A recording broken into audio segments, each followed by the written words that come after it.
I've always been good at noticing things other people miss. It's part of the job, really. As an infrastructure analyst, you spend your days looking at systems nobody else thinks about: water treatment facilities, power grid substations, telecommunications hubs, the unglamorous backbone of modern life. People flip a switch, water flows, lights come on, and they never wonder how. That's fine. I prefer it that way. Invisible work suits invisible men. My wife Emily used to find it charming. "You're like a detective," she'd say, back when we first started dating. "You see patterns in everything." She stopped saying that around year 3 of our marriage. Now, sitting in our kitchen on a Tuesday evening, I watched her scroll through her phone with the kind of focus usually reserved for emergency room surgeons. Her thumb moved in quick, practiced flicks. The blue light from the screen cast shadows under her eyes, made her look tired. Or maybe she was just tired. Hard to tell anymore. "How was work?" I asked. "Fine." She didn't look up. "Busy day at the hospital?" Emily worked in hospital administration, managing surgical scheduling and resource allocation. Good money, high stress, lots of doctors with egos the size of their student loans. She'd come home most nights with stories about incompetent surgeons, entitled patients, broken equipment. Lately, though, the stories had stopped. The conversations had stopped. I took a sip of coffee, watched her over the rim of my mug. Her hair was different, styled in a way that took effort. She'd started wearing perfume again, something floral and expensive. New workout routine too, apparently. She'd lost weight, toned up, started buying clothes that actually fit instead of the baggy scrubs she used to live in. All good things, objectively. A wife taking care of herself, investing in her appearance. Most husbands would be thrilled, but I'm paid to notice patterns. And the pattern here was simple. People don't suddenly start trying harder for the same audience. They start trying harder when there's a new audience. "I might be late tomorrow," she said, still not looking up. "Budget meeting with the department heads. Could run past 7. "Sure," I said. "I'll grab something on the way home." "Thanks." Finally, she glanced up, smiled. It didn't reach her eyes. "You're the best." The best. Right. The best at being convenient. The best at not asking questions. The best at pretending I didn't notice that she'd had 4 budget meetings in the past 2 weeks, all running past 7, all requiring her to dress like she was going to a cocktail party instead of a conference room. I'm not stupid. I'm just patient. That night, after Emily went to bed, I sat in my home office and did what I do best. I looked at systems, patterns, data points. Her phone bill showed an unusual spike in texts to one number, unlisted but frequent. Her credit card statements included purchases from a boutique hotel downtown, charged to hospitality services. Her car's GPS history, which I'd checked out of pure curiosity months ago, showed repeated trips to an address in the Riverside district. None of it was conclusive, all of it was suggestive. I could have confronted her, demanded answers, thrown the evidence in her face and watched her scramble to explain. That's what most people would do. Get emotional, get loud, force the confession. But emotional people make mistakes. Loud people lose leverage. I've spent 15 years studying infrastructure. You know what I've learned? The most effective way to bring down a system isn't to attack it head on. You identify the critical nodes, the dependencies, the single points of failure. Then you wait, you document, you prepare, and when the time is right, you apply precise, calculated pressure exactly where it hurts most. So I didn't confront her. I watched, I documented, I waited. At work the next day, I ran into my colleague Trevor in the break room. Trevor's one of those perpetually cheerful guys who thinks everyone's his friend, which makes him surprisingly useful. People tell him things. "Hey man," he said, pouring himself a cup of coffee that looked like it could strip paint. "You doing okay? You seem distracted lately." Just tired," I said. "Emily's been working late a lot. Budget season." Yeah, hospital administration, right? My sister-in-law works at Mercy General, says the politics there are insane." "Where does Emily work again?" he asked. "St. Catherine's." Right. That's the one with the new surgical wing. Big project." I nodded, let him talk. Trevor loved to talk. He told me about his sister-in-law's complaints, about hospital drama, about some doctor who got fired for inappropriate conduct. I made the appropriate noises, sipped my coffee, and learned exactly nothing useful. But that was fine. I wasn't looking for information from Trevor. I was practicing the face I'd need to wear. The confused, concerned husband. The man who didn't see it coming. People believe what they want to believe, and most people want to believe that men like me, quiet, competent, unremarkable men, are exactly what we appear to be. No hidden depths. No capacity for strategic thinking beyond our job description. That was going to be my advantage. That night, Emily came home at 8:15. Her hair was slightly mussed, her makeup faded. She smelled like wine and cologne that wasn't mine. "Sorry I'm late," she said, dropping her purse on the counter. "Meeting ran long, then we grabbed dinner. I texted you." She had. A brief message. "Running late. Don't wait up." "No problem," I said. "How'd it go?" "Exhausting. Dr. Patterson is impossible to work with. Wants everything his way. Doesn't care about budget constraints." She launched into a detailed story about the meeting, about Patterson's demands, about the compromises they'd reached. It was a good story, detailed, plausible, the kind of story someone prepares in advance. I listened, nodded, asked follow-up questions that showed interest but not suspicion, and I thought about infrastructure again, about how systems fail. They don't fail all at once. They fail gradually. A crack here, a weakness there, pressure builds, stress accumulates, and then one day, the whole thing comes apart. Emily kissed me on the cheek before heading upstairs. "I'm going to take a shower and crash. Long day." "Sure," I said. "Sleep well." I stayed downstairs, opened my laptop, and continued my documentation. Dates, times, locations, expenses, patterns. I wasn't angry, not yet. Anger clouds judgment, makes you sloppy. I was something else, something colder, something more useful. I was methodical.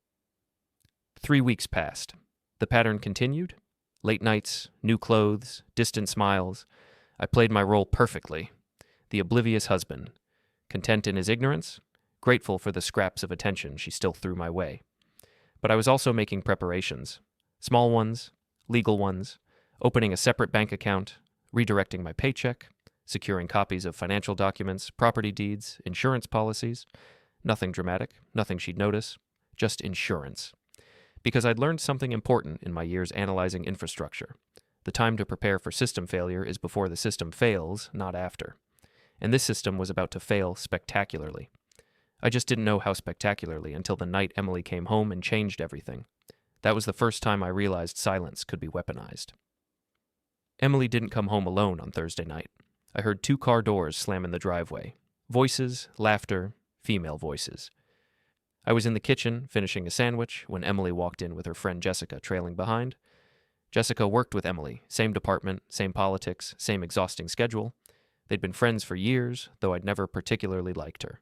Too loud, too opinionated, the kind of person who thinks brutal honesty is a personality trait.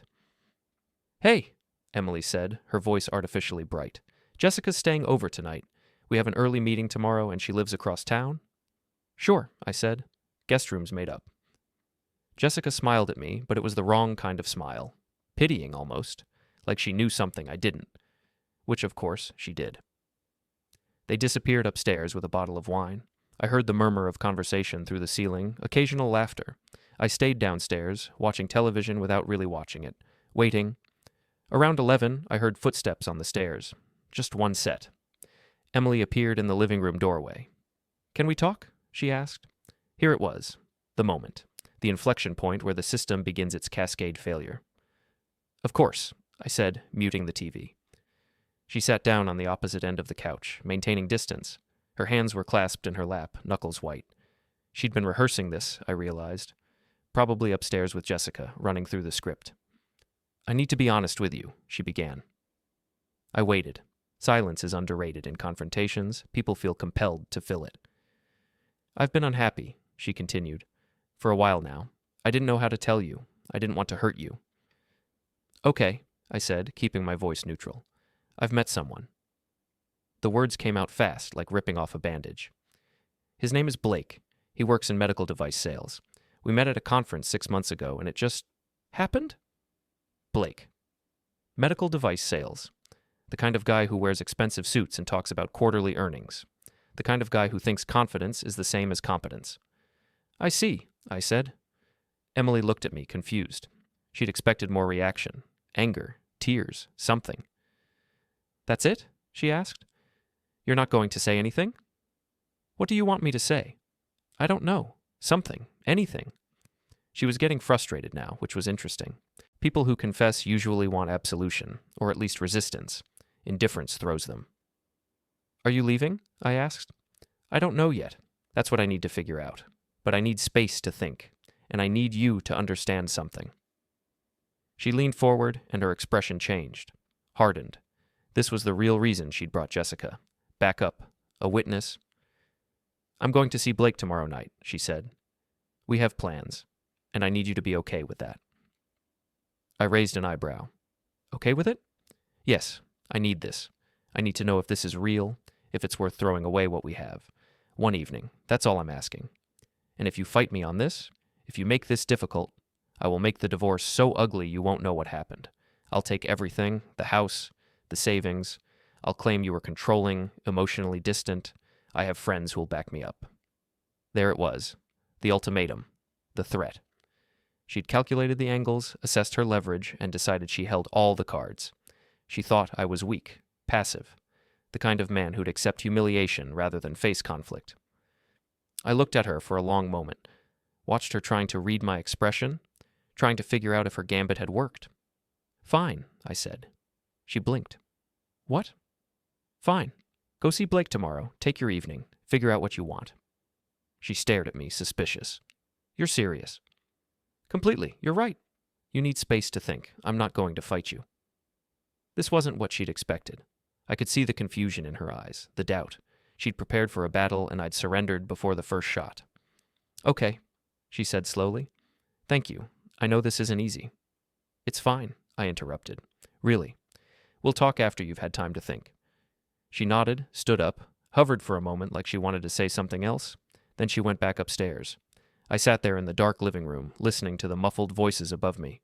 Jessica's laugh, Emily's relieved tone. They thought they'd won, but here's what they didn't understand. I hadn't surrendered. I'd accepted the terms of engagement on my timeline, not hers. Emily thought fine meant weakness. It didn't. It meant I'd just been given permission to stop pretending. The next morning, Emily left early with Jessica. Didn't say goodbye, didn't look back. I watched her car disappear down the street, then I went to work. I was methodical at my desk that day, finished my analysis reports, responded to emails, had a productive meeting about water treatment protocols. Anyone watching would have seen a man going through the motions, distracted perhaps, but professional.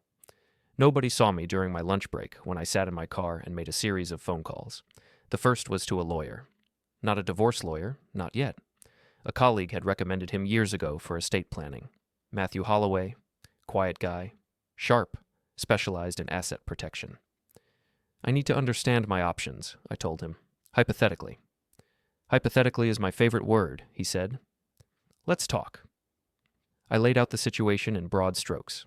Suspected affair, possible divorce, assets, threats. "First thing," Matthew said, "stop talking to her about anything important. Second, get me documentation of everything. Finances, property, any evidence of infidelity if you have it. Third, do not, under any circumstances, move out of the house or do anything that could be construed as abandonment." "Understood." "And one more thing," he said. "Whatever you're planning, keep it legal. Judges don't like creative revenge tactics, and they really don't like them when they're traceable." "I'm not planning anything," I said. "Just protecting myself." "Sure," he said. He didn't believe me. Smart guy.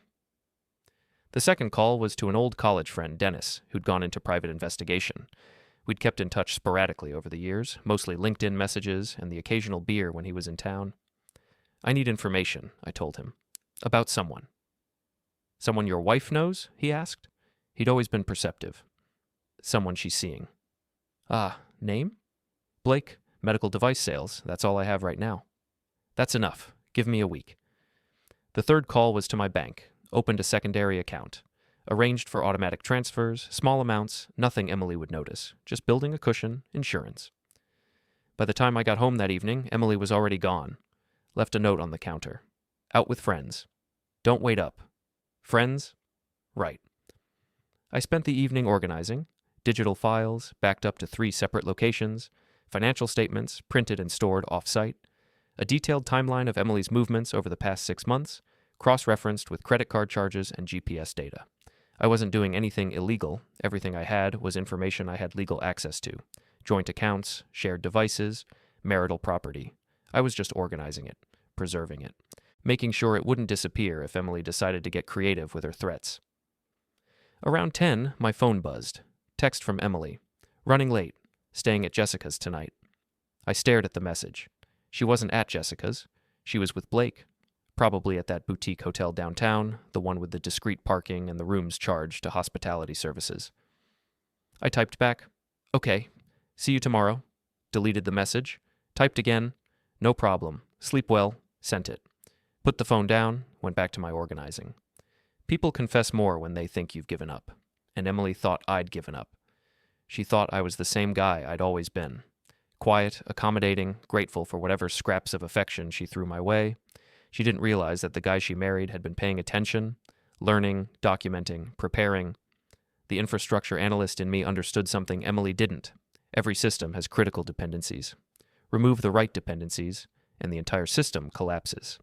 Emily's system depended on me being passive, on me being predictable, on me rolling over and accepting whatever terms she dictated. That dependency was about to become a vulnerability. I went to bed that night and slept soundly, better than I'd slept in months, actually. There's something clarifying about a decision made, a line crossed, a pretense dropped. Emily came home the next morning around 9. She looked tired, guilty, defiant, a complicated mix. "Hey," she said, dropping her keys on the counter. "Hey," I said. "Coffee?" "Sure." I poured her a cup. We sat at the kitchen table like a normal couple on a Saturday morning, domestic, comfortable. "We should talk," she said finally. "Okay." She took a breath, steadied herself. "I need more time. Blake and we're not done figuring things out. I know that's not what you want to hear." "It's fine," I said. She stopped, stared at me. "It's fine?" "You're trying to make a decision. I respect that. Take the time you need. You're serious?" "Completely." She searched my face for anger, for pain, for something she could push against. Found nothing. "Who are you?" she asked quietly. I smiled, sipped my coffee. "I'm your husband, same guy I've always been." But I wasn't. Not anymore. She thought I'd given her permission to continue seeing Blake. In fact, I had something in store for her, and I was about to let her fall into my trap. She thought the worst was over. Emily settled into a routine over the next 2 weeks. Out 3 nights a week, sometimes 4, always with explanations, work dinners, friend gatherings, late meetings. I nodded along, played the understanding husband, never asked for details she'd have to invent. Meanwhile, I built my framework. Dennis called back on Wednesday. "Your Blake is Blake Morrison, 37, works for MedTech Solutions, been there 5 years, makes decent money, but not enough to support the lifestyle he projects. Leverage to the gills, car lease, apartment rental in a building he can't afford, maxed credit cards. He's selling a persona, not reality." "Family?" I asked.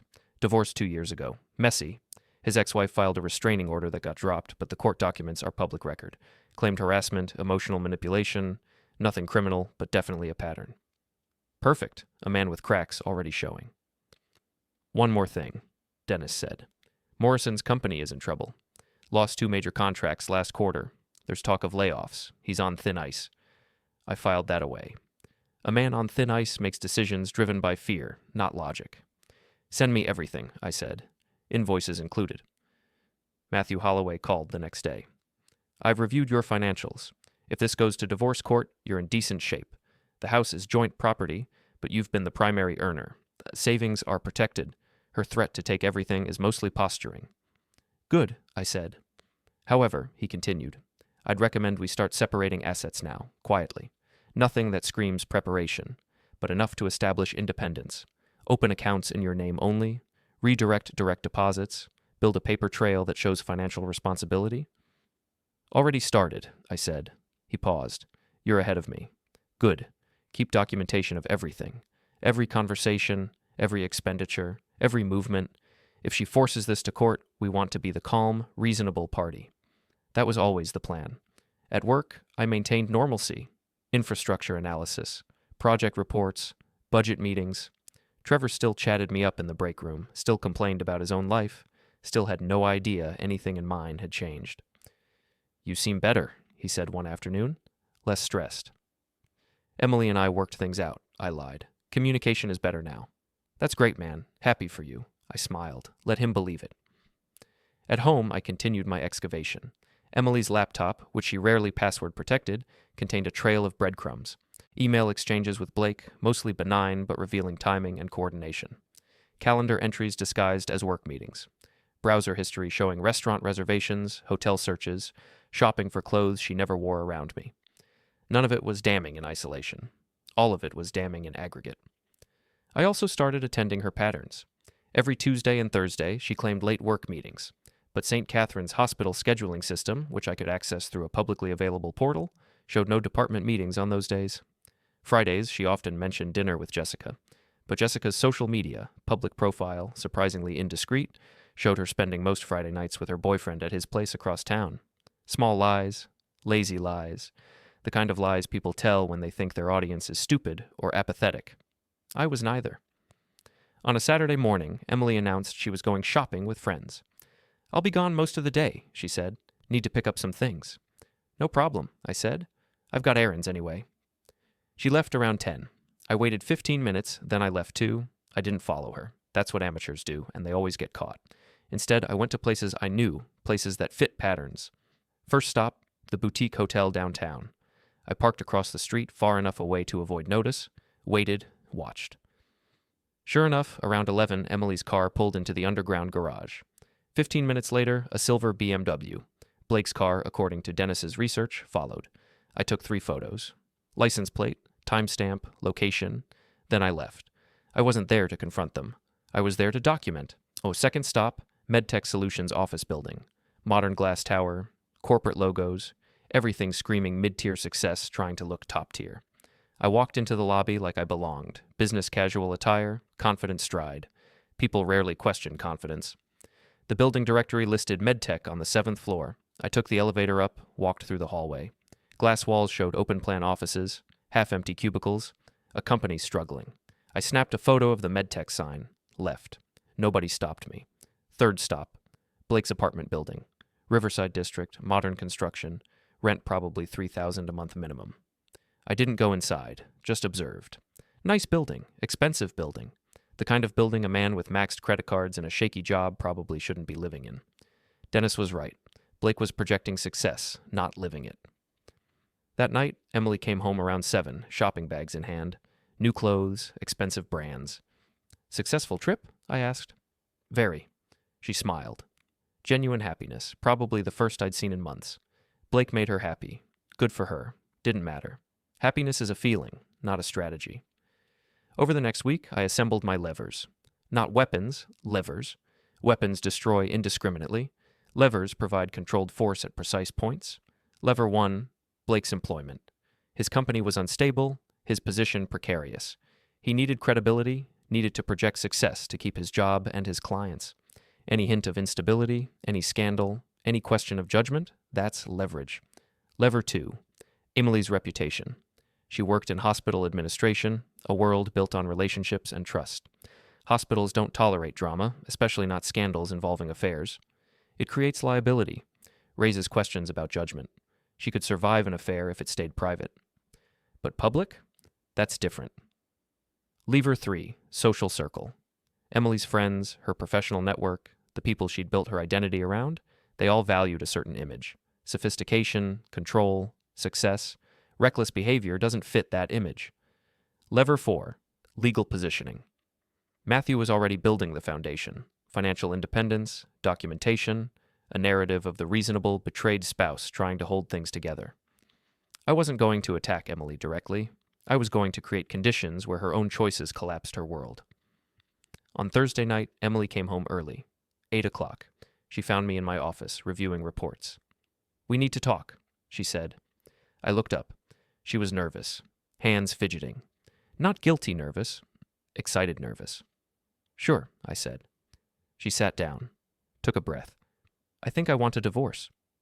There it was, the formal declaration, the point of no return. "Okay," I said. She blinked. "Okay, that's it?" "What do you want me to say?" "I don't know. Something. This is a big decision." "It's your decision," I said. "I'm not going to fight you?" She looked confused, disappointed almost, like she'd wanted resistance, wanted me to beg, wanted the drama of a fight. "I'll move out," she continued. "We can figure out the details later. Lawyers, division of assets, all that. But I think it's better if I have space right now." "Sure," I said. "Take the time you need." She stood up, hovered. "You're being really calm about this." Would you prefer I wasn't? No, I expected more of a reaction. I smiled. Gentle, understanding. The same smile I'd worn for months while she thought I was oblivious. Emily, I said, I want you to be happy. If Blake makes you happy, then I'm not going to stand in your way. She softened. Relief flooded her face.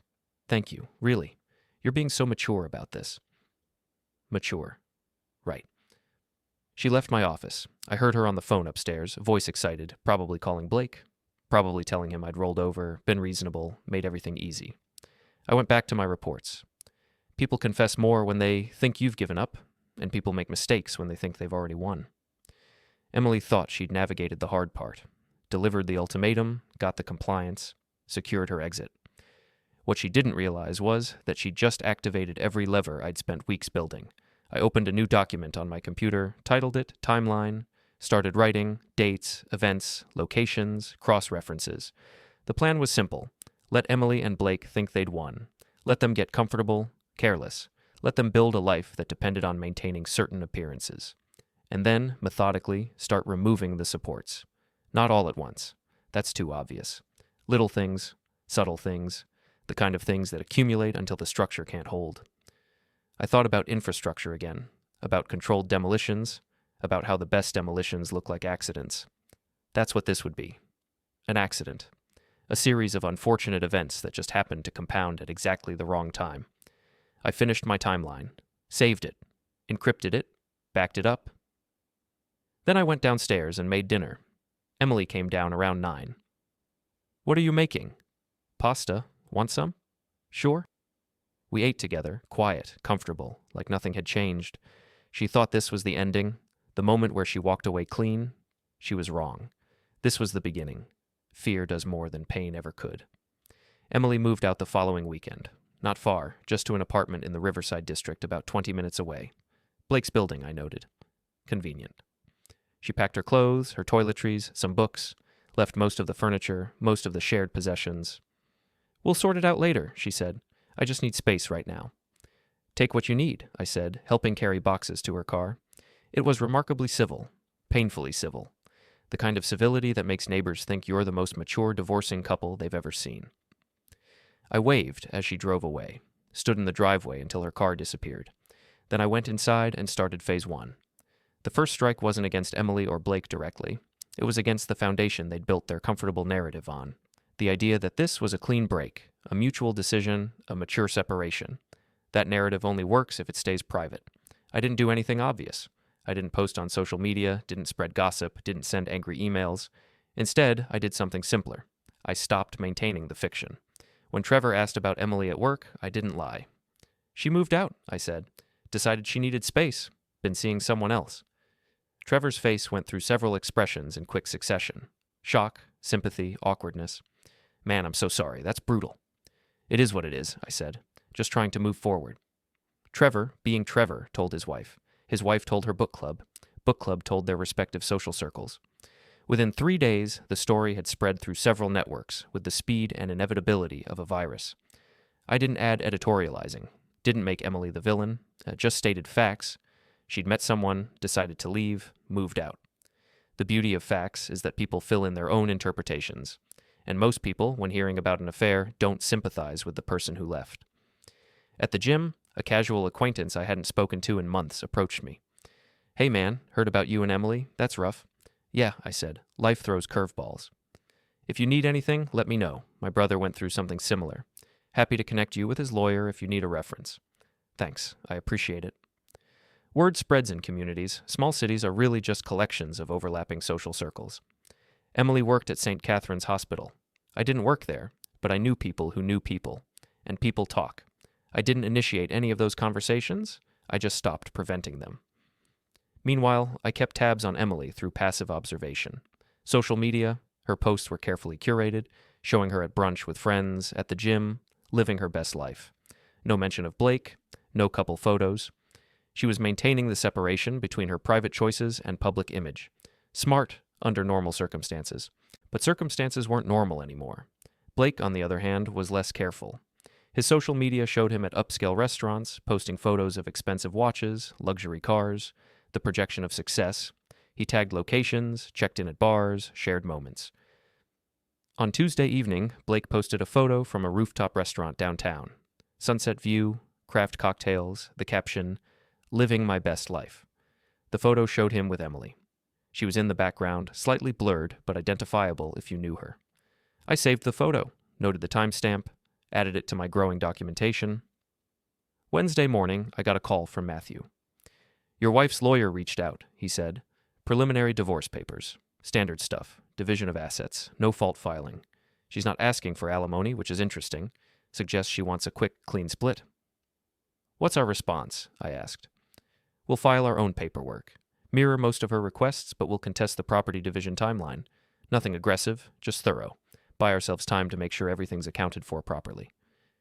"Good," I said. "How are you doing?" he asked. "Personally?" "Fine," I said. "Keeping busy." "That's good. Remember, keep communication civil, keep documentation thorough, and don't do anything that could be used against you later." "Understood." I hung up. Thought about that last instruction. Don't do anything that could be used against me. I wasn't planning to. Everything I was doing was legal, factual, defensible. That was the whole point. That afternoon, I received an email from St. Catherine's Hospital. Not to me directly, to my shared calendar with Emily, which she'd forgotten to unlink. A reminder about the annual hospital gala, black tie event, major fundraiser. Emily was on the planning committee. She'd talked about it for months last year, stressed over details, treated it like the social event of the season. I checked the date. 3 weeks away, I thought about that. Hospital administrators attending with their partners, doctors, board members, major donors, Emily's entire professional network in one room.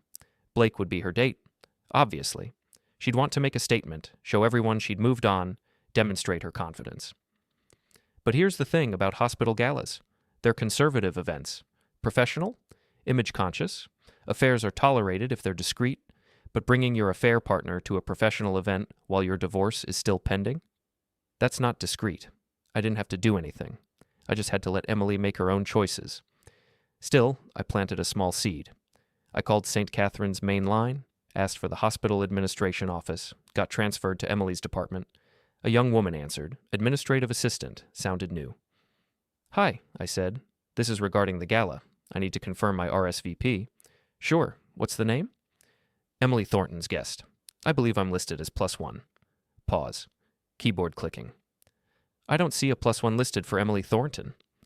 "Oh," I said. "That's strange. We've been married 8 years. I'm usually her automatic +1 for hospital events." "Let me check with my supervisor. Can I put you on hold?" "Actually," I said, "don't worry about it. I'll reach out to Emily directly. Might be a miscommunication on our end." "No problem. Thanks for calling." I hung up. The seed was planted. The administrative assistant would mention the strange call to her supervisor. The supervisor would note that Emily Thornton's husband had called about the gala, sounded confused about not being listed as her +1. Questions would form. Quiet questions. The kind that don't get asked directly, but color perceptions. Because here's what I understood about professional environments. It's not the scandal that ruins you. It's the question of judgment. The whisper of instability, the suggestion that maybe you're not as reliable, not as professional, not as together as you appear. And I just introduced that whisper. That evening, Emily texted me. "Can you sign these revised financial disclosure forms?" Lawyer needs them by Friday. I read through them. Standard divorce paperwork, asset listings, income statements, liability acknowledgments. I signed them, scanned them, sent them back with a polite message. All set. Hope you're doing well. She responded immediately. "Thanks. Appreciate you making this easy." Easy. She kept using that word. I wasn't making it easy. I was making it methodical. Over the next week, I continued my passive campaign. Answered questions honestly when people asked. Showed up to social events I'd normally skip. Neighborhood barbecue, work happy hour, charity run. Present, visible. The wronged but dignified husband moving forward with grace. At the charity run, I ran into Blake's ex-wife. Hadn't planned it. Genuine coincidence. She was there with a friend wearing a 5K bib number. I recognized her from photos Dennis had sent. I didn't approach her, but she approached me. "You're Emily's husband," she said. "Not a question." "Was," I corrected. "We're separated." She studied me. "I heard she's with Blake now." "That's what I understand," I said. She nodded slowly. "Good luck. You're going to need it." Then she walked away. I thought about following up, asking questions. But I didn't need to. Her comment would work its way through social networks. Blake's ex-wife warning Emily's ex-husband. People would speculate, draw conclusions. Again, I didn't have to create the narrative. I just had to let it develop. That night, I received an unexpected call. Jessica, Emily's friend, the one who'd been at our house the night of the ultimatum. "We need to talk," she said. Her voice was tense. "Okay," I said. "Emily's not handling this well. She thinks everything's fine, but people are talking. Her reputation at the hospital is taking hits. The gala is coming up, and there's already speculation about who she's bringing." Interesting. Jessica was calling me, not Emily. "What do you want me to do about it?" I asked. "I don't know. Maybe tell people to back off? Stop spreading things around?" "Jessica," I said calmly, "I'm not spreading anything. People ask, I answer honestly. Emily made her choices. Those choices have consequences." "She didn't think you'd be like this," Jessica said. "She thought you'd be, I don't know, quieter." "I am being quiet," I said. "I'm just not lying anymore." Silence on the line. Then, "She really hurt you, didn't she?" "Yes," I said. Simple, true. More silence. "I'm sorry." For what it's worth, I told her this was a bad idea, but she was convinced she could manage it. "Tell Emily," I said, "that I'm not trying to manage anything. I'm just living my life." Jessica hung up. I sat there, phone in hand, thinking about that conversation. Emily thought she could manage it. Control the narrative. Keep her professional life separate from her personal choices. But that's not how systems work. Everything is connected. Pull one thread, and others start to unravel. I wasn't pulling threads directly. I was just stepping back and letting gravity do its work. She still thought the worst was over. Blake Morrison made his first mistake on a Thursday night. I was driving home from work, taking my usual route through downtown, when I saw his silver BMW parked outside a bar in the business district. Upscale place, the kind where medical device sales guys take potential clients to close deals over overpriced whiskey. I parked across the street, waited. Around 9, Blake emerged, alone. He was on his phone, laughing at something, walking toward his car with the kind of loose confidence that comes from 3 drinks and a successful pitch. I got out of my car, crossed the street, timed it so I'd reach his BMW just as he did. "Blake Morrison," I said. He turned, looked at me. Didn't recognize me. Why would he? We'd never met. "Yeah?" he said. Guarded now. Phone lowering. "I'm Emily's husband," I said. Calm, matter of fact. His expression changed. Surprise, concern. A flicker of fear he tried to hide behind bravado. "Look, man," he said, "I don't want any trouble." "Neither do I," said. "I just want to talk." "About what?" "About consequences." I stepped closer. Not threatening, not yet. Just close enough that he had to look up slightly to meet my eyes. Blake was maybe 5'10". I'm 6'2". The height difference mattered. "Emily and I are separated," I continued. "That's her choice. I respect that. What I don't respect is the way this whole thing happened, the lies, the sneaking around, the disrespect." "That's between you and her," Blake said, trying to sound firm. "Is it?" I asked. "Because from where I'm standing, you were pretty involved in the lying and sneaking around part." He opened his mouth, closed it, looked around. We were in a parking lot, but it was getting dark, and foot traffic was sparse. No witnesses. "What do you want?" he asked. "I want you to understand something," I said. "You're not as careful as you think. I know where you work. I know your company's in financial trouble. I know about your divorce, the restraining order that got dropped, the maxed credit cards. I know you're barely keeping the appearance of success together." His face went pale. "How?" "It doesn't matter how. What matters is that I know. And I want you to think about what happens if that information starts spreading. Your clients find out you're not as stable as you project. Your boss starts asking questions about judgment and reliability. Your landlord wonders how you're affording rent." I wasn't threatening him. Not directly. I was just describing possibilities. "That's blackmail," he said, voice shaking slightly. "No," I said. "Blackmail is demanding something in exchange for silence. I'm not demanding anything. I'm just making sure you understand the fragility of your situation." I reached into my pocket. Slow movement, non-threatening. Pulled out a business card, my business card with my work number and email. "If you want to keep seeing Emily," I said, "that's your business. But understand that choices have consequences. And sometimes those consequences accumulate in ways you don't expect. I handed him the card. He took it automatically. One more thing, I said. That BMW? Leased, right? Payments current? He didn't answer. Didn't need to. I checked the registration. I continued. Lease company is Premier Auto. They're strict about late payments. 3 strikes and they repossess. How many strikes do you have, Blake? His jaw tightened. You need to leave me alone. I am leaving you alone. This is just a conversation. 2 adults talking in a public parking lot. Perfectly legal. Emily said you were harmless, he muttered.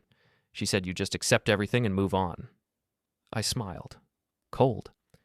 Emily doesn't know me as well as she thinks. 8 years of marriage, and she never realized I was paying attention. She saw what she wanted to see. A quiet, accommodating husband, someone she could manage. And you're what? Some kind of mastermind now? No, I said. I'm just someone who stops pretending. That's scarier than you think. Blake fumbled with his car keys. His hands were shaking slightly. I need to go. Before you do, I said, let me tell you something about Emily. She's attracted to stability, success, the appearance of having it together. That's what drew her to you. The fancy car, the expensive suits, the confident sales pitch. But appearances don't last forever. What's your point? My point is that when your appearance cracks, she'll leave. She left me, and I actually had substance. You? You're all surface. What do you think happens when MedTech announces those layoffs next month? His eyes widened. How do you know about... I pay attention, Blake. It's my job. Infrastructure analysis teaches you to see systems about to collapse, and you're a system about to collapse. He took a step back, putting distance between us. Stay away from me. Stay away from Emily, or I'll... You'll what? I interrupted. Call the police? Tell them I had a conversation with you? File a complaint that I talked to you in a public place? He had nothing. We both knew it. Here's what's going to happen, I said. You're going to get in your car. You're going to drive to wherever you're staying tonight. Emily's place, probably. And you're going to think about everything I said. You're going to lie awake wondering what else I know, what else I might do, and that uncertainty is going to eat at you. You're insane, he said.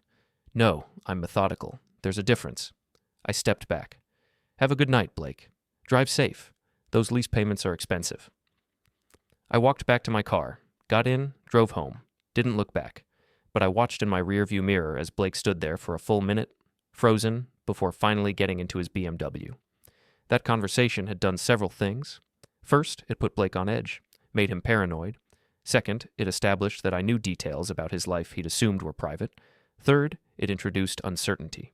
He didn't know what I'd do with that information, which meant his imagination would fill in possibilities worse than anything I could actually threaten. But most importantly, it made him vulnerable to manipulation.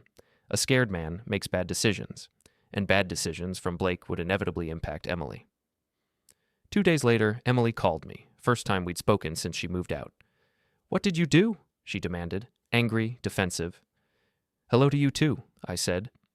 Blake told me you confronted him, threatened him. I didn't threaten anyone, I said calmly. I had a conversation, asked some questions, shared some observations. You stalked him, followed him to a bar. I was driving through downtown and saw his car. Decided to introduce myself. Is that illegal? It's harassment. It's conversation. He could have walked away any time. He chose to listen. Silence on the line. She was trying to regain control of the narrative, but I wasn't giving her ammunition. You told him personal things about his finances, his past. How did you even get that information? Public records, I said. Court documents are accessible to anyone. Credit reports for people involved in your life? Easy enough when you know where to look. I haven't broken any laws, Emily. You're trying to scare him away from me. No, I'm making sure he understands reality. If he scares easily, that says more about him than me. Why are you doing this? Her voice cracked slightly. We're getting divorced. You're getting what you want. Why can't you just let me move on? I am letting you move on, I said. I'm just not helping you do it comfortably. There's a difference. Blake is good to me. He makes me happy. For now, I said. Until his company announces layoffs and he can't afford his lifestyle anymore. Until the pressure gets to him and he starts looking for the next opportunity. How long do you think his happiness lasts when things get difficult? You don't know him? I know his type. I've spent 15 years analyzing systems, Emily. People are systems, too. Blake's system is built on borrowed money and borrowed time. When it collapses, and it will collapse, you'll be collateral damage. I don't believe you. You're just jealous. Believe what you want, I said. But ask yourself something. If Blake is so stable, so successful, why did his last marriage end with a restraining order filed against him? Why is he maxed out on credit while pretending to live large? Why does he need to project success so desperately? Silence. Longer this time. Stay away from Blake, she said finally, or I'll file for a restraining order. On what grounds? That I said hello in a public place? Good luck with that. I'm serious. So am I interrupted. Emily, you wanted a divorce. Fine. You're getting one. But you don't get to control how I process that. If I want to have conversations with people involved in my life situation, that's my right. If those conversations make Blake uncomfortable, maybe he should reflect on his choices. You're being cruel. No, I'm being honest. You're just not used to it anymore. She hung up on me. I set my phone down, smiled. She'd called to threaten me with a restraining order. But restraining orders create paper trails, legal documentation, public records. Filing for one would require her to explain why, which would mean admitting the affair, admitting Blake's role, admitting everything she'd been trying to keep compartmentalized. She wouldn't file, not unless I did something genuinely threatening. And I wasn't going to. I set my phone down, smiled. She'd called to threaten me with a restraining order. But restraining orders create paper trails, legal documentation, public records. Filing for one would require her to explain why, which would mean admitting the affair, admitting Blake's role, admitting everything she'd been trying to keep compartmentalized. She wouldn't file, not unless I did something genuinely threatening, and I wasn't going to. The next move wasn't against Blake directly, it was against his stability. I called Dennis. I need to know who Blake's top clients are, companies he's currently working with. That's going to take some digging, Dennis said. Corporate relationships aren't always public. I'm patient, he called back 3 days later. MedTech Solutions has contracts with 5 major hospital systems in the region. St. Catherine's is one of them, Emily's hospital. Blake handles that account personally. Perfect. What's the contract status? I asked. Up for renewal in 4 months. It's a big account. Medical imaging equipment, surgical devices, ongoing maintenance contracts. Losing it would be a major blow to MedTech's bottom line. And Blake's job security, I added. Exactly. I thanked Dennis, paid his invoice, thought about the next steps. I wasn't going to sabotage Blake's contract directly. That would be illegal, traceable, obvious. But I could introduce doubt, uncertainty, the kind of questions that make procurement committees reconsider vendor relationships. I drafted an email, anonymous, sent from a burner account created through a VPN, addressed to St. Catherine's Hospital Procurement Department. Subject, Vendor Concerns, MedTech Solutions. Body. This is a confidential inquiry regarding MedTech Solutions' vendor relationship with St. Catherine's. Recent financial analysis suggests potential instability within the company, including lost contracts and possible layoffs. Given the critical nature of medical equipment reliability, we recommend reviewing contingency options should MedTech's service capacity become compromised. This information is provided as professional courtesy from a concerned industry observer. I didn't sign it. Didn't include specific details that could be traced back. Just enough to plant seeds of concern. The email would trigger internal discussions. Procurement would investigate. Finance would review MedTech's stability. Questions would be asked. And Blake, as the account manager, would suddenly be under scrutiny. Meanwhile, I continued my passive presence in social circles, attended a neighborhood association meeting, volunteered for a weekend community cleanup, showed up at places Emily used to frequent, not to harass her, but to maintain visibility. The message was simple. I wasn't hiding, wasn't ashamed, wasn't going away. On Saturday afternoon, I ran into one of Emily's work colleagues at the grocery store. Linda something, I'd met her a few times at hospital events. Oh, she said, surprised. Hi, how are you? Doing okay, I said. Adjusting. She nodded, uncomfortable. I heard about everything. I'm sorry. Thanks. Life moves forward, right?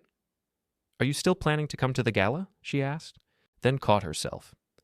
Oh, I'm sorry. That's probably... I wasn't planning on it, I said. Seems like that's Emily's event now. Don't want to make things awkward. Relief flooded her face. That's very mature of you. Just trying to be respectful, I said. I heard she's bringing someone. Blake Morrison? Linda's expression shifted. Closed off. I don't know the details. But she did. And now she knew that I knew. Another seed planted. That evening, Blake called me. First time he'd initiated contact. "We need to talk," he said, trying to sound confident, failing. "Go ahead," I said. "You're playing games. I don't appreciate it." "I'm not playing anything. I'm living my life." "Right. And living your life involves sending anonymous emails to my clients?" Interesting. He'd made an assumption. A correct one, but an assumption nonetheless. "I have no idea what you're talking about," I said. "You're trying to ruin my career." "Blake," I said calmly, "if your career is so fragile that basic questions about your company's stability can ruin it, maybe the problem isn't me. Maybe it's your company." "Stay out of my life." "You're in my wife's life. That makes you part of my life. Until the divorce is final, we're connected whether you like it or not." He hung up. I sat there thinking about that conversation. Blake was panicking, seeing threats everywhere, which meant he'd start making defensive moves, overreacting, drawing more attention to himself. Exactly what I wanted. The infrastructure analyst in me understood something Blake didn't. You don't need to destroy a system directly. You just need to increase the stress load beyond its capacity. Blake's system, his job, his image, his relationship with Emily, was already under stress. I was just turning up the pressure. That night, I received a text from an unknown number. "This is Emily, from my work phone. We need to stop this. Blake is freaking out. You're making everything worse." I typed back, "I'm not doing anything to Blake. If he's freaking out, that's between him and his conscience. Please, I know you're angry, but this isn't the way." "What way is that?" I replied. "I'm just existing. If my existence makes Blake uncomfortable, that's not my problem." She didn't respond. I put my phone away, went to bed, slept well. Fear does more than pain ever could, and Blake was very, very afraid. The hospital gala was 3 days away when everything started to unravel. I didn't attend the event. That would have been too obvious. But I made sure I was visible elsewhere that evening. Dinner with Trevor and his wife at a nice restaurant downtown. Public, documented, unambiguous. "How are you holding up?" Trevor's wife asked. Amanda, kind woman, genuinely concerned. "Better every day," I said. "It's been hard, but I'm moving forward." "Emily's going to regret this," Amanda said firmly. "Mark my words. She threw away a good thing." I smiled. Didn't respond. Didn't need to. While I was having a civilized dinner, Emily was at the gala with Blake. I knew because she'd posted a photo, deleted it within an hour, but screenshots are forever. A black tie event. She looked beautiful. Blake looked uncomfortable in a rented tux. The hospital administration's social media posted official photos later that night. Group shots, posed pictures. Emily appeared in several, always carefully positioned to avoid being photographed directly with Blake. She was trying to maintain separation, keep it professional, but people talk. And in professional environments, people watch. Monday morning, I got a call from Matthew. "Something interesting happened," he said. "Emily's lawyer reached out. They want to expedite the divorce proceedings, push everything through in the next 60 days instead of the typical 6 months. "Why the rush?" I asked, though I already knew. "My guess. Things are getting complicated for her. She wants a clean break, wants to move forward without the weight of an ongoing divorce hanging over her." "What's our response?" "We agree," Matthew said, "but we attach conditions. Full financial disclosure from both parties, mediation on property division, and we make sure everything's documented properly. She wants speed, we want thoroughness." "Perfect," I said. That afternoon, Dennis called. "You need to see this." He sent me a link. An internal memo from MedTech Solutions leaked to a medical device industry blog. The memo detailed company-wide cost-cutting measures, including a 20% reduction in sales staff over the next quarter. Blake's job was on the chopping block. Not confirmed, but probable. "Where did you get this?" I asked. "Industry contacts. MedTech's been bleeding talent for months. This memo just confirmed what people already suspected." I thought about that. Blake losing his job, his carefully constructed image of success collapsing, his ability to afford the Riverside apartment, the BMW lease, the expensive lifestyle, all gone. And Emily had tied herself to him. Financially, emotionally, socially, she'd left stability for a mirage. That evening, Emily called me. Not texted, called. Her voice was strained. "Can we meet?" she asked. "In person? When?" "Tomorrow. Coffee shop. The one near your work." "Sure," I said. 10 o'clock? "Okay." She hung up. I sat there thinking about what could prompt this request. The gala fallout, Blake's job situation, the accelerated divorce timeline. Something was cracking. The next morning, I arrived at the coffee shop early, ordered my usual, sat by the window where I could see the street. Emily arrived 10 minutes late. She looked tired, stressed. Her hair was pulled back messily, makeup minimal. This wasn't the carefully curated version she'd been projecting. "Thanks for meeting me," she said, sitting down. "Of course," I said. She ordered coffee. We sat in silence until it arrived. She wrapped her hands around the cup like she was cold. "I need you to stop," she said finally. "Stop what?" "Whatever you're doing. To Blake. To me. The emails, the conversations, the questions you're planting with people. I know it's you." I sipped my coffee. "Emily, I haven't done anything illegal. I've had a few conversations, answered some questions when people asked. That's it." "Blake might lose his job," she said. Her voice cracked slightly. "His company is doing layoffs. They're questioning his judgment, his client relationships. And it's all because of you." "Is it?" I asked. "Or is it because his company is poorly managed and he's overextended himself financially? Those are his choices, not mine. He's losing everything." "That must be hard for you," I said, not sarcastic, genuine. "Watching someone you care about struggle." She looked at me, really looked at me. "When did you become this person?" "What person?" "Cold, calculated, mean." I set my coffee down, leaned forward slightly. "Emily, I'm not being mean. I'm being honest. You wanted to leave? Fine. You wanted to be with Blake? Fine. But actions have consequences. You can't explode someone's life and expect them to just disappear quietly." "I didn't explode your life." "Yes, you did," I said, simply, factually. "You betrayed 8 years of marriage. You lied to me for months. You issued ultimatums and threats. You thought I'd just accept it because I'm quiet, because I don't make scenes." Tears started forming in her eyes. "I didn't mean to hurt you this badly." "But you did. And now you're upset because I'm not helping you maintain your narrative, because people are asking questions, because your choices have public consequences." "What do you want from me?" she asked. "An apology? Begging? What?" I thought about that question. What did I want? "I want you to understand," I said, "that you can't have it both ways. You can't leave someone and still expect their protection. You can't destroy a relationship and still demand its benefits." She wiped her eyes. "Blake wants me to ask you to back off, to stop whatever you're doing." "I'm not doing anything to Blake. If his life is falling apart, that's not my fault. Maybe he should have thought about stability before pursuing a married woman." "We're in love," she said, desperate now. "Doesn't that mean anything?" "No," I said. "It doesn't. Love doesn't excuse behavior. It doesn't erase consequences." She stared at me, and in that moment, I saw realization dawn. She finally understood that I wasn't going to fold, wasn't going to forgive, wasn't going to make this easy. "I'll sign whatever papers you want," she said quietly. "I won't fight you on the house, the money, any of it. Just please stop." And there it was. The surrender. The moment where her world collapsed. But I wasn't done. Not yet. "Emily," I said, "I need you to understand something. I haven't been orchestrating some revenge plot. I've just been existing, living my life, being honest when people ask questions. The fact that honesty has consequences for you isn't my problem." "You've been calculating this from the start," she said. "The calmness, the acceptance, it was all fake." "No," I said. "It was strategic. There's a difference." She stood up, shaky. "I should go." "One more thing," I said. "That night you gave me the ultimatum, when you said you'd ruin me in the divorce if I didn't let you have your evening with Blake."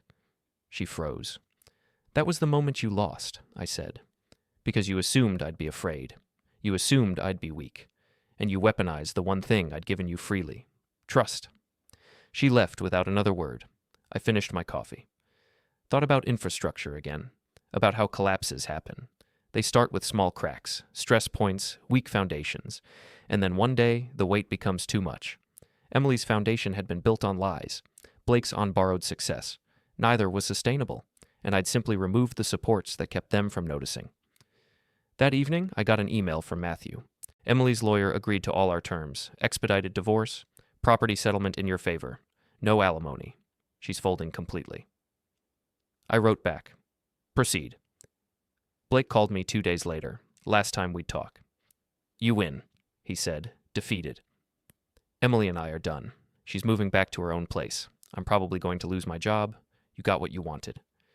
"I didn't want anything," I said. "I just stopped protecting you from yourselves." He hung up. I sat there, thinking about what he'd said. Emily and Blake were done. She'd chosen him over stability, and the moment he became unstable, she'd abandoned him. Ironic. But I'd learned something important through all this. Emily had been undermining her own escape all along. Every lie she told created a new vulnerability. Every choice she made to project success while hiding reality created pressure. I hadn't destroyed her life. She had. I'd just stopped helping her maintain the illusion. The twist wasn't that I'd orchestrated some elaborate revenge. It was that I hadn't needed to. Emily's choices had always been unsustainable. I'd simply stopped being the stabilizing force that kept her from facing consequences. She finally asked if I had planned this. The divorce papers arrived on a Wednesday. Final documents, signatures required, division of assets clearly outlined, heavily in my favor, no alimony, no ongoing obligations, clean break. Matthew walked me through each section. This is about as favorable as divorces get. She's giving you nearly everything. The house, 2/3 of the savings, her car, even her retirement contributions from the marriage years. Why? I asked, though I knew the answer. Because she wants this over, and because fighting you would require her to defend her choices in court, public record, testimony, evidence. She doesn't want that exposure. I signed, dated, initialed where required. That's it, Matthew said. Pending judge approval, which is a formality. You're a free man in about 30 days. I thanked him, paid his final invoice, left his office. The next day, I drove past the Riverside district. Habit more than intent. Blake's BMW was gone from its usual spot. I checked with Dennis later. Blake had moved out, apartment lease broken, relocated somewhere cheaper across town. Emily had moved too. Not back home, that was mine now. Some apartment in a different neighborhood. Smaller, cheaper, starting over. I didn't feel victorious, didn't feel satisfied. I felt empty, like I'd spent months building towards something that turned out to be inevitable. That Saturday, I was at the grocery store when I saw Jessica, Emily's friend, the one who'd called to warn me about reputation damage. She saw me, hesitated, then approached. I need to tell you something, she said. Emily's not doing well. She's struggling, financially, emotionally. Blake left her. Her job situation at the hospital is shaky. She's basically alone. Okay, I said. That's it? Just okay? What do you want me to say, Jessica? That I feel bad? I don't. She made choices. This is what those choices produced. She's talking about moving away, starting over somewhere else. Good for her. Fresh start. Jessica looked at me like I was a stranger. You used to be kind. What happened to you? I thought about that. I was always kind, right up until kindness became a liability. Emily taught me that. She didn't mean... Yes, she did, I interrupted. She meant every threat, every ultimatum, every calculation about how to manage the divorce to her advantage. The only thing she didn't mean was getting caught. Jessica walked away. I finished shopping, went home. That night my phone rang. Unknown number. I almost didn't answer. Hello? It's Emily. Her voice was quiet, broken. I waited. I need you to know I'm sorry, she said. For all of it. The lying, the betrayal, the threats. I was scared and stupid and selfish. Okay, I said. I lost my job. Well, I'm being forced to resign. Hospital politics. Too much attention on my personal life. They're calling it a mutual decision, but we both know what it is. I'm sorry to hear that, I said. Meant it. Professional consequences were harsh. Blake's gone. Moved across the country for a new job. Didn't even say goodbye properly. Just left. That's rough. Please, she said, voice cracking. Tell me this wasn't all planned. Tell me you didn't orchestrate everything to destroy my life. I thought about how to answer, about what truth would serve. Emily, I said, I didn't destroy your life. You did that yourself. I just stopped helping you avoid consequences. So you did plan it?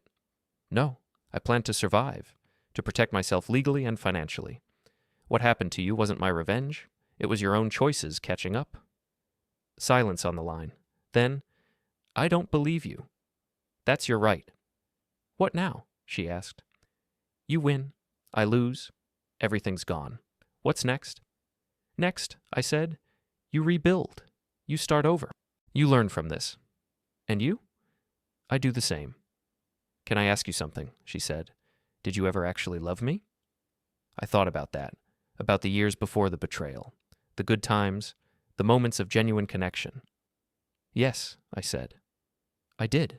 That's why this hurt. That's why I couldn't just forgive and forget. Because it mattered. I loved you too, she whispered. I just got lost somewhere. I know. I wish I could take it back. All of it. You can't. Nobody can. We move forward or we don't move at all. She was crying now, soft, broken sounds. I don't know how to move forward from this. You figure it out. One day at a time, like everyone else. Will you ever forgive me? I thought about that question. About forgiveness. About what it means. About whether I had the capacity for it. Maybe, I said. Someday, but not today. Okay, she said. Okay, I understand. Emily, I said, I need you to know something. I never wanted to hurt you. I just wanted you to face what you did, to understand it, to own it. I do, she said. I understand now. Too late, but I understand. Then that's enough. She hung up. I sat there in my house, legally mine now, and thought about the past 6 months. The documentation, the planning, the strategic patience, the calculated removal of supports until the whole structure collapsed. I thought about Blake, destroyed career, relationship failed, fleeing across the country to start over. I thought about Emily, job lost, reputation damaged, alone. I thought about myself, victorious in the divorce, financially secure, legally protected, empty. Because here's what I'd learned. Revenge doesn't feel like the movies. It doesn't come with triumphant music and satisfying closure. It comes with silence, with emptiness, with the realization that destroying someone else's life doesn't rebuild your own. I'd spent months being strategic, being methodical, being cold, and I'd won. Completely. Utterly. Without question. But sitting there in my empty house, legally and financially secure, I didn't feel like a winner. I felt like someone who'd survived a disaster but lost everything that made survival worthwhile. The infrastructure analyst in me understood, when you demolish a structure, you're left with rubble. And rubble, no matter how justified the demolition, is still just broken pieces. I thought about calling Emily back, offering something, forgiveness maybe, or understanding, but I didn't. Because that wasn't the point. The point was that we'd both made choices. Hers to betray, mine to survive. And those choices had led us here, separated, damaged, starting over. There was no moral to the story, no lesson that made it worth it, just consequences accumulating like they always do. I finished the beer I'd been drinking, threw the bottle in recycling, turned off the lights. Tomorrow I'd start rebuilding. Not revenge, not retaliation, just life. One day at a time, like everyone else. That was the moment I stopped being her husband.